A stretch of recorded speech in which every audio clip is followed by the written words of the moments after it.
Magic Makers. I'm Mabiola. And I'm CJ Peterson. Welcome to Magic Making Mischief. Get your wands to the ready because we have some creepy stuff still going on for October. Are you ready? We solemnly swear we're up to no good. So speaking of up to no good, before we get to our wonderful guest, Mr. Robert Frank, the dead Mombi was up to some Magic Making Mischief this weekend. What did you do? Well, we got to go to NerdCon on Saturday, and that was a lot of fun. Yukita joined me there. I shared a short video right now from there with kind of an overview, but I've got lots more from that weekend. We actually got to head up the Star Trek Star Wars merged universe panel, and that was interesting because there were some really neat questions and stuff that came up, and I even had some, and then they spun off from that, and I'm like, whoa, hold on. It got me thinking right there. Also, Sunday, we got a new little member to the family. This is Molly Ween. So cute. Molly Ween. So cute. She's a tween. 7 months. So cute. Adorable. Well, today, like I said, we're going to be talking to Mr. Robert Frank, the dead Edgar. Welcome, sir. We're pleasure to have you on the show. Start with the big general question of, first of all, what is the dead Edgar and how in the world did you come up with the concept? Okay, so the dead Edgar is sort of an impersonation of Edgar Allan Poe, resurrected, so come back from the grave. And what I do is I recite the poetry of Edgar Allan Poe, which I've set to the music of Frederic Chopin. So I kind of created a one-man show of Edgar Allan Poe poetry featuring the music of Chopin. Very cool. And I got the chance to see you at Dickens on the Strand for the first time. So that's where I first found you. And so that is actually in one of my Dickens on the Strand videos. I'll put a link to that in my description. Drop that somewhere so they can see that. But go ahead, CJ. So how did you come up with the concept? So it's really just sort of happened. When I moved to Galveston, I had a friend that worked at the Rosenberg Library as a librarian, and she and I would have lunch every week. And one day she had a book of Edgar Allan Poe, and it had the poetry, and we were talking, do you remember in high school, did you ever have to memorize The Raven or any of his poetry? And we started challenging ourselves to memorize stanza by stanza of The Raven. And I found that I was able to memorize it completely. Well, like first one stanza, then two, then three, then four. And I thought, well, I challenged myself. I wonder if I could memorize all 17 stanzas. Mm-hmm. And so I began working on that. And then one day I was kind of practicing and I had some music playing in the background, and the poetry and the music went perfectly together. So I I memorized the entire Raven, 17 stanzas, and I set it all to a musical background. And then I began reciting it because Edgar Allan Poe and Charles Dickens lived in the same time period. There was an automatic tie-in to Dickens on the Strand. So I started reciting it on the street, dressed as Edgar Allan Poe. Mm-hmm. Sort of the late Edgar Allan Poe. And then I wondered, well, I could do that with the Raven. I started researching his other poems and poetry, and I started memorizing other poems. I think the next one was maybe Annabelle Lee. And then I found the perfect Chopin accompaniment to it. And then I went on and on and on. Continuing the process, and I was somehow able to find the perfect composition that matched mood and tempo and temperament, everything, the poetry and the music. And I was able to do that. I've got a dozen Edgar Allan Poe poems set to the music of Chopin, and it just sort of worked out that way. I turned it into a one-man performance, and I debuted it here in Galveston at a venue called the Proletariat. I spoke to them, and they were having poetry slams, and I would go to those, and I would recite the different poems. And then, like I said, it just developed into a thing, and so I've been doing it for over 5 years, performing at Dickens, and then also been traveling with it. I've been to the International Edgar Allan Poe Festival a few times and I didn't have know they taken had it to that. different venues. What's that? I said I didn't even know they had that. Where Yes, is it's that? in Baltimore. Baltimore every year. I believe it's the first weekend of October in Baltimore every year, and it's amazing. It's fun. It's fantastic, and you see a lot of Edgar Allan Poe stuff, of course. And Well, he's right. definitely the man of the season currently because it's creepy season, and he is like the king of suspense. I think he is even more so than Stephen King myself, because he was the original as far as I'm concerned. We were talking before about poetry and how it's kind of starting to get to be a dying art. I believe so. And even, I mean, I get a lot of people saying, wow, after I listen to you recite the poetry, the way you do it and the way it's set to the music and the way you deliver it, I have more of an understanding of what the poetry is all about. I think sometimes when you just read it on the page, your eyes kind of glaze over, or you think, oh, it's nice, but you don't really. I think poetry is lost on a lot of people. It was even lost on me in school. Mm. And so I would have to agree that, when I started reciting it, performing it, and studying it and learning it, I came to get a whole new appreciation for it. But I do think I agree that it's a specialty, that's for sure. Well, and we were talking before that poetry has its own little, like Mombirella said, niche.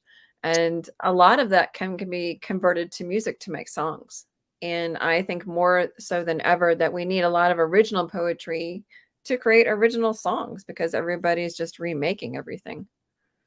I think that's really what poetry's become more now. Is it's more song related at this point. The poets of modern day are songwriters. Really, it seems like. I think that's probably the way it's Mm-hmm. going. And can you Mm-hmm. imagine being his day and age writing this stuff? I Gosh, wonder about the reactions that he got. Well, I mean, The Raven created a sensation. It made him like a star for his day. And when you think about it, The Raven, the language, the 17 stanzas, I mean, it was like a popular song back in the day. It was so popular. Um, and I think you're right, Mobby, that, songwriters today are the poets of yesterday, I suppose, because songs become so popular due to their lyrics and the music behind it. Well, I so love now that. my thought is, oh, Go ahead. if Edgar Allan Poe was alive today, writing these as songs, what type of music would they be? Is where my mind went. I'm I thinking mean, I heavy. can only hear Chopin in the background, but his poetry is very musical. It's very lyrical and it's musical in itself. Um, his style. So it is very musical. But I I can have only hear it with Chopin. I mean, it's just such a perfect match to me. I can't whenever imagine it. you at Dickens on the Strand the time that I first saw you and you were doing one. I must have caught you after about the middle, but it was like just like the flow of it. It was kind of hypnotizing. I'm like, wow, okay, that's pretty awesome actually. And I'm a Poe fan, so Thank you. It's my favorite thing is like I did a show last week, and when I look out into the audience and I see people sitting there kind of like with their eyes closed, just really listening, being taken away, that to me is the best way to experience what I do. Is you don't have to look at me. That's just for show. If you close your eyes and you listen to the music and the poetry, it really does take you on a little journey. Uh, you know, and it's a quite a good experience, I think, for the Do you listener. have any that are like on YouTube that are a sample of what you do? I don't. I find, when I watch a video of me reciting or performing, it just, to me, it loses, I don't know what it is. It's so much better when you are there experiencing it live. I do have one video that isn't me reciting, but I made it look like it's an old Victrola record playing. It's scratchy and my voice is muffled as if it were Edgar Allan Poe making a recording. And that's A Dream Within a Dream. And that is on YouTube. That's cool. That's my favorite. That's my favorite one right there. Really? I'll send you a link to it. I would love to hear that. That's awesome. It's cool. It Actually, sounds old fashioned, like he was in a recording studio in the old days. And it's on a Victrola record, and it's, I get what you mean about like the translation to film though, because even when I edit things, like I put videos up and I try to put it in a way that people can see it like I saw it. And so even when I put your recitation part, like there are little effects and stuff that I put in there because I'm like, this is dramatic. You got to understand this, because that's just the way my mind works. Is like I want to translate how I'm seeing this, the emotion, the intensity of things. It's like I want people to see that. So just having a straight up video, yeah, we can understand what you mean by that.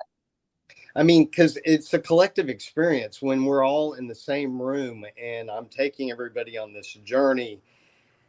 And I get very emotional in reciting the poetry and thinking about, the loss and the death or the woman or whatever it is. And you kind of have to be there in the moment. It just loses something in translation.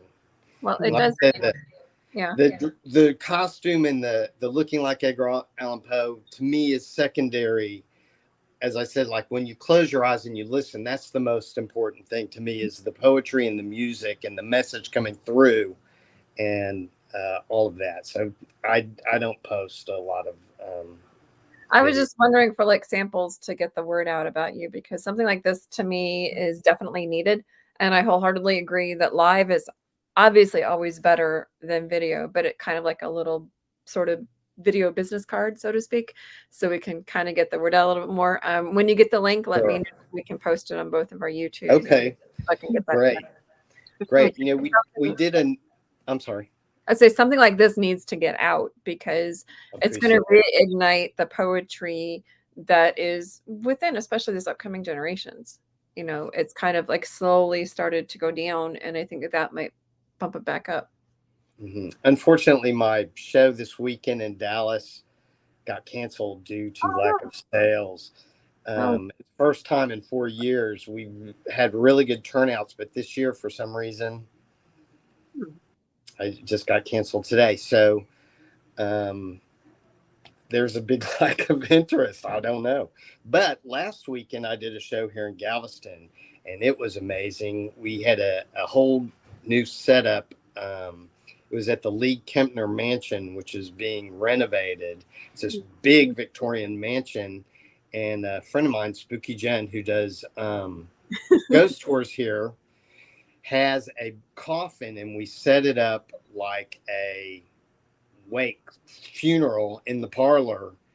And so I started the show with a wake / memorial funeral service, and then I recited the poem Lenore, which takes place at the funeral of Lenore. And so it was a great segue into it, and it worked really well, and we had a really good audience. It was full. It's about 25 or 30 people, so that was good. And so I hope to recreate that at Dickens on the Strand in the private performances. I'm going to see if I can get that coffin and go ahead and do a wake / funeral and lead into the poetry that way, starting with Lenore. I could see you starting off in the casket and kind of slowly sitting up as you're saying it and getting out of the casket. They'd be like, oh. I do that too. I was starting my show with a poem called For Annie, and it's the perspective of a corpse, saying, I know I'm dead, I'm here, but I think I'm better off. And, it's the perspective. And so it was a perfect beginning for the dead Edgar to be in the coffin, to recite that poem, and then emerge and go into the show that way. And that was effective. A couple of weekends ago, we went to Purgatory Scream Park, which is like this whole convoluted haunted house situation. And it was really fun. But I was just thinking, wouldn't it be neat if there was one that was based off of Edgar Allan Poe's stories and poems? Because some of those were very, there was some dark stuff in there. It'd be very creepy, That would be actually really cool. Mm-hmm. That would be. I would love it, of course. And at the end, you could recite it, and they could just kind of flow through. Oh my gosh, that would be awesome. Or you could have it like over the loudspeaker. As you go through each section, like have different ones. Oh my gosh, yes. Oh, this needs to be a thing. Definitely. Get a hold of Shane. Definitely. Amen. I did add about 2 years ago, I added a poem called The City and the Sea. And of course, it's set to Chopin, and the music is extremely dramatic. But it's about this great city of all of man's greatest achievements in life and everything, but death has conquered everything. Everybody's end result is always death. Everybody has to succumb. So all of man's achievements, everything is laid waste, and death has conquered the entire city and the entire planet. And it's all just nothingness and death and oblivion. And it's the most brilliant poem, and it's so dramatic. So I started ending my show on that really, really, really dark note of just death, oblivion, obliteration, and life succumbing to death, which so far no one has escaped death. I don't think that's a thing. No one gets out alive. No. But he was the original suspense writer. So for me, I really enjoy his stuff. But really quickly, where you are looks like a school, but we know it's not. Where are you? So I'm at work at my day job, and I work for a nonprofit here in Galveston. It's called Access Care of Coastal Texas, and we support people living with HIV, getting tested. We help with housing and medical services, and we also help people who test negative to get on PrEP, which is protects you from acquiring HIV. We hope to eradicate the disease in Texas, and of course, all across the country and the world. So that's my day job. It's what I do every day. I'm not very cool. We all have one, but that's really awesome. That is very cool. Well, so what's next for the Dead Edgar? So next is Dickens on the Strand here in Galveston. So far as I know, I have 2 performances on the stages at the festival, and then I'm having private performances at the Tremont Hotel. I've got my own setup there.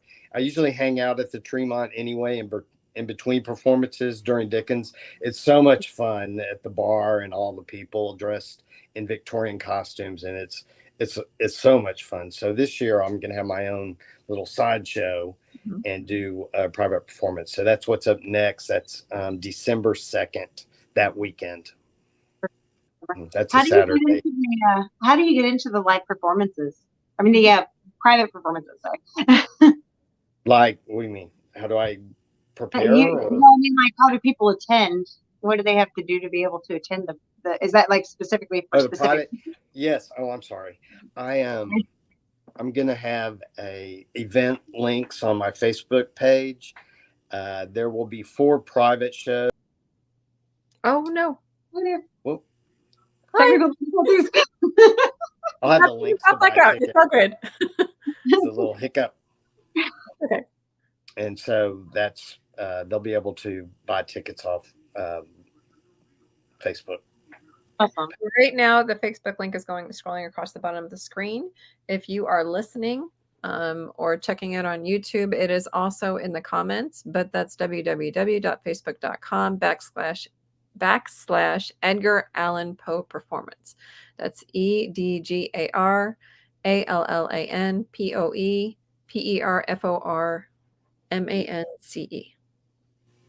So make sure to check them out. Those links aren't live yet, but they should be next week. So for somebody who's interested in maybe doing some poetry, how do they get into that scene? Well, I know a couple years ago there was poetry slams. It was open mic, and you could recite original poetry or any poetry that you loved. That was one way to get into it that I know of. But I haven't seen many poetry slams lately. It seemed like it was a thing a couple years ago, but I don't know if they're still doing them around Yeah, or not. I met What? Um, Dante Masco at Anime Houston a year ago, and he said that that was something that he was really into was poetry. Actually, he had a group that did like poetry slams and stuff, and so I know it's out there. So I think like it is basically out just there, and the people that would go to these poetry slams. I mean, some of the poetry, the original poetry, new poetry, was mind blowing. It was so amazing, and people are so talented, and it's out there. And I think it needs to be kept alive. It's just wonderful. Mm-hmm. So on Dickens on the Strand, where are you located? Because I know it's a lot. Um, oh gosh. Um, they rope Sorry. off a section of downtown of the Strand area, and so like there's a couple of yes, it's blocks on that are all Strand and included in Mechanic. It's 2 blocks, and then there's an entrance fee. But once you get in, they give you a schedule of all the things going on, and I'm not prepared with my stages at this time, but I will be posting there. those on my page What soon, as times and soon as days it's of your finalized. What? do you Monday, know the what? schedule yet? Do you know the schedule yet? Do they have the times and dates set up specifically? Um, Sorry. it's tentative. I don't have the finalized schedule. Okay. I know I have a 10:30 a.m. performance, which is they did Not that very last fun. year too. I mean, I'm barely getting out of my coffin at that time.